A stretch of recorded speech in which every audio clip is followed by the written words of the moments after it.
Were you chanting, "Hallway fight, hallway fight," while watching the newest episode of She-Hulk Attorney at Law? The penultimate episode of She-Hulk Attorney at Law finally delivered the dose of Daredevil many Marvel Cinematic Universe fans have long been hungering for. Charlie Cox finally returns as the Devil of Hell's Kitchen, who leaves the gritty streets of Manhattan behind to defend a new client on the sunny shores of California. It's the first opportunity fans get to spend some actual time with the character following his extremely brief cameo in Spider-Man No Way Home. Cox slips easily back into the role of Matthew Murdock, lawyer by day and crime buster by night. Though he features a new costume design with gold accents and seems to have loosened up a little, personality-wise, this is unmistakably the Daredevil fans fell in love with back when he first appeared in his own Netflix show, down to the theme song.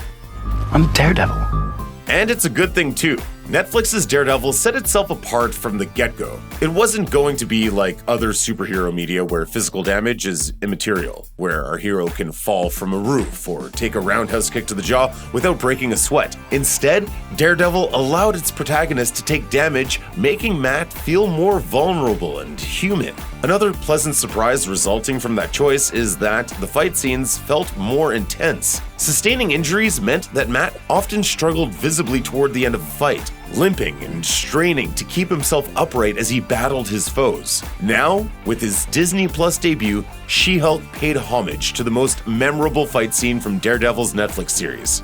While She-Hulk Episode 8 doesn't address how much of the Netflix Daredevil series remains canonical within the MCU, it does pay homage to that show's signature hallway fight scenes. Though not nearly as brutal as the original scene it references, it does make sense that an MCU show would stray from that level of darkness and brutality. And besides, he's got She-Hulk as a backup. Jen and Matt are forced to team up in order to stop a minor villain, Leapfrog, who kidnaps their tailor, Luke Jacobson. They track Leapfrog to his not-so-secret lair where he has the seamster hostage. Jen wants to bust inside She-Hulk style, but Matt insists on stealth. He enters the building to find a hallway full of goons, or maybe henchmen?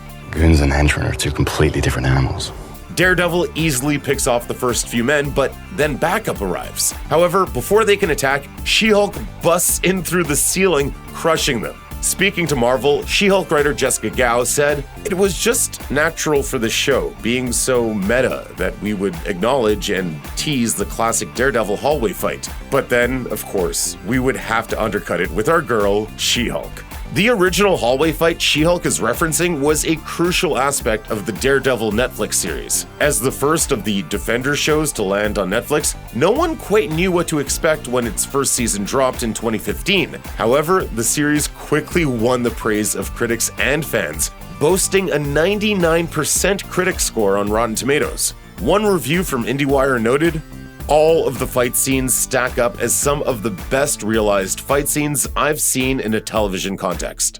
The pièce de résistance among the fight scenes on Daredevil comes with the hallway battle in Episode 2, and it's a visceral thrill. With his super hearing, Daredevil hears a kidnapped child locked in a basement and decides to rescue him. We don't actually see Matt take out the first room full of goons as the camera pans across to an adjacent hallway.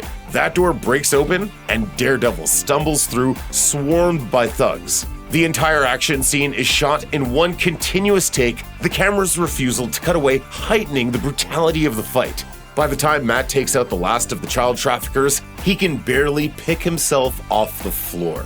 Unlike the hallway fights on Netflix's Daredevil, Matt suffers no injuries during the She-Hulk fight.